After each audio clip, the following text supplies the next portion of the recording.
വെള്ളാപ്പള്ളി നടേശന്റെ ഒരു സ്റ്റേറ്റ്മെന്റ് പ്രതിപക്ഷ നേതാവ് മുഖ്യമന്ത്രി ആവാനുള്ള റിഹേഴ്സൽ നടത്തുകയെന്നാണ് അദ്ദേഹം ഇന്ന് പറഞ്ഞിട്ടുള്ളത്. ഞാൻ എന്തിനാ അദ്ദേഹം പറയുന്നതിനൊക്കെ മറുപടി പറയാൻ പോണ്? ഞാൻ കൃത്യമായ മറുപടി പറഞ്ഞല്ലോ.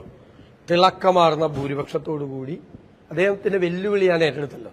തിളക്കമാർന്ന ഭൂരിപക്ഷത്തോടുകൂടി UDF-നെ കേരളത്തിൽ അധികാരത്തിലേക്ക് തിരിച്ചു കൊണ്ടുവരാൻ കഴിഞ്ഞില്ലെങ്കിൽ ഞാൻ രാഷ്ട്രീയ വനവാസത്തിന് പോകും. പിന്നെ നിങ്ങൾ എന്നെ കാണില്ല.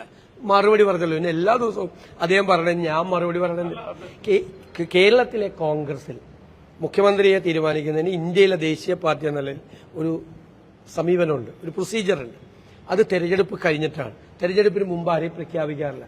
എന്റെ ദൌത്യം എന്ന് പറയുന്നത് എന്നെ ഏൽപ്പിച്ചിരിക്കുന്ന അഖിലേന്ത്യാ കോൺഗ്രസ് കമ്മിറ്റി ഏൽപ്പിച്ചിരിക്കുന്ന ദൌത്യം, കേരളത്തിലെ കോൺഗ്രസ് പ്രവർത്തകരും UDF പ്രവർത്തകരും ഏൽപ്പിച്ചിരിക്കുന്ന ദൌത്യം കേരളത്തിലെ UDF-നെ അധികാരത്തിലേക്ക് തിരിച്ചു കൊണ്ടുവരിക എന്നതാണ്. അതുവരെയുള്ള എന്റെ കാര്യം. മുസ്ലിം ലീഗ് ആണ് എന്ന ഒരു ആക്ഷേപം കൂടി അദ്ദേഹം ഉന്നയിച്ചു. ഇത് നിങ്ങൾക്ക് എല്ലാവർക്കും അറിയാമല്ലോ. കേരളത്തിലെ കോൺഗ്രസ് പ്രസ്ഥാനമാണ് കേരളത്തിലെ UDF-ന്റെ. അദ്ദേഹത്തിനൊന്നും മറുപടി പറയാൻ ഞാനില്ല.